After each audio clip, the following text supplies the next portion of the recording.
glad to hear what we've heard today. Moreover, I'm glad to feel what we felt. I love seeing these little children. I like Sister Joanne. You can just let them come, bring them, and let them crawl in the floor and play. There's no better place to be than the house of the Lord. No better feeling than to be. I heard and read a lot this week we all have social media and the questions asked and a lot. This week I seen who God can call and who He can't call. You may have seen some of this and people's opinions and things, and it caused me to run my mind back to the Bible. God calls whomsoever He will. He don't call a man, Brother Jerry, that was a pretty good sinner or didn't do as much as others. He doesn't call men like that. He calls from the household of faith. That means He calls men that has been saved by His grace and mercy. That's who He calls. That's where He calls from. He calls from the house. We can read in the Bible where He called Abraham. And Abraham got up and moved. Did he not? We can read where He called Jeremiah one time. And Jeremiah began to work for the Lord. And you can go on down through the Bible to Noah. And we can read where He called him to preach to a world that the world was going to be flooded. Then He called a man on the backside of a desert, a man that had killed a man. But He spoke to him out of a bush. Moses, and He told him, I've heard my children's cries, and I got the job for you to do. And I guess we all, it was like Moses, or not Moses, but them back there, that they all tried to get out of what they was called to do one time or another. Pray for me, if you will. I love what we've been listening to. I love the sound that comes from heaven when God blesses a man to preach His word. And you know, when God blesses the congregation to sing, it's a different sound.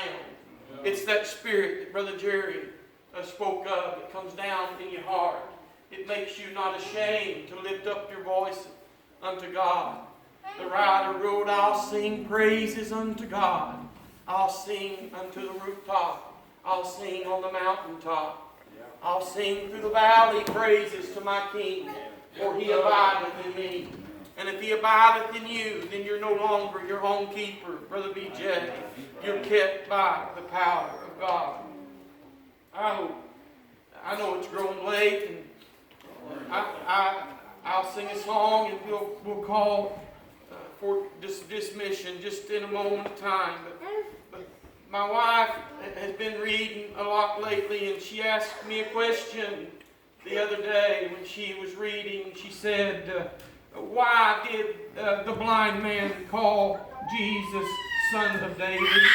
He wasn't David's son. And why did he do that?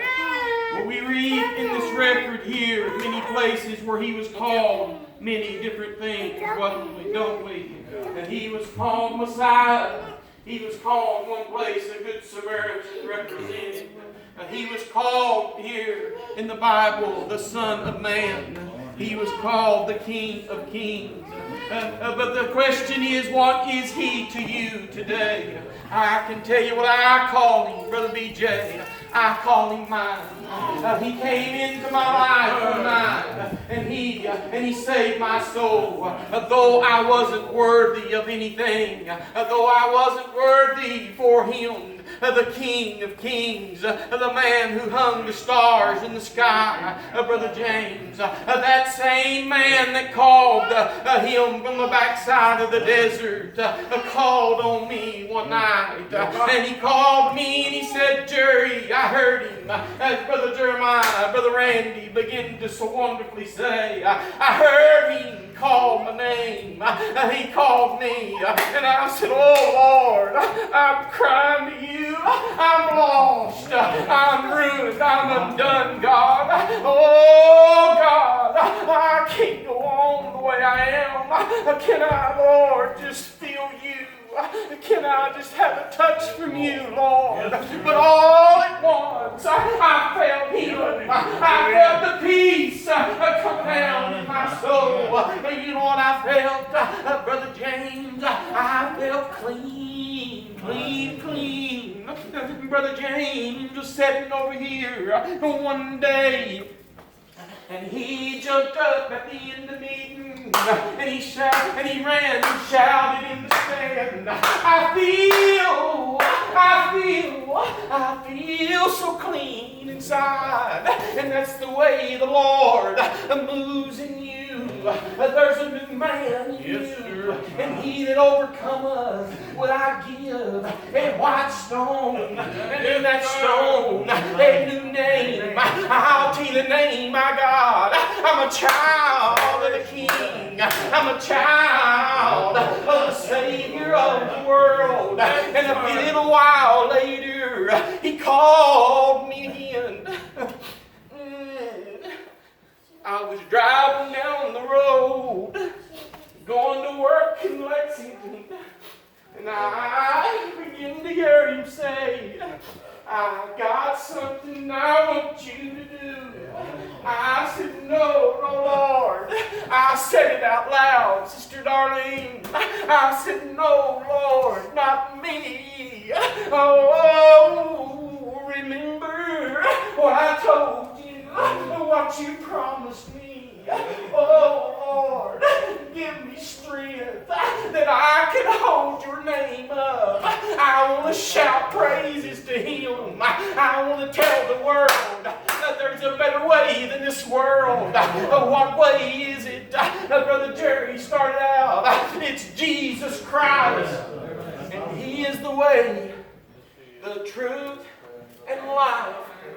And if our children want to go to heaven, they'll have to go through Jesus Christ. And you talk about a change. You talk about a change. I feel good.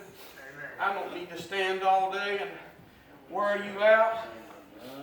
I want you to know that God loves you. We've had crowds here that we've had to set out chairs. But I don't know a more beautiful crowd than what's here today. You look good to me. You look good to me.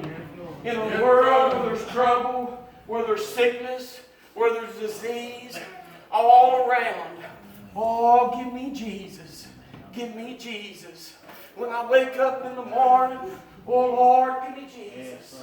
As I go through the day, give me Jesus.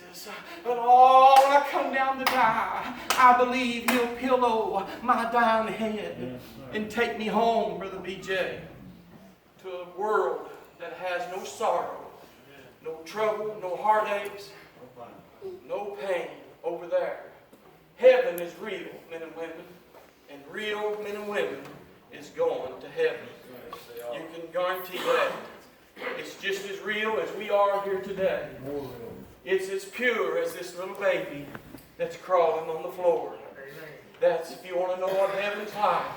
If you want to know what the love of God is like.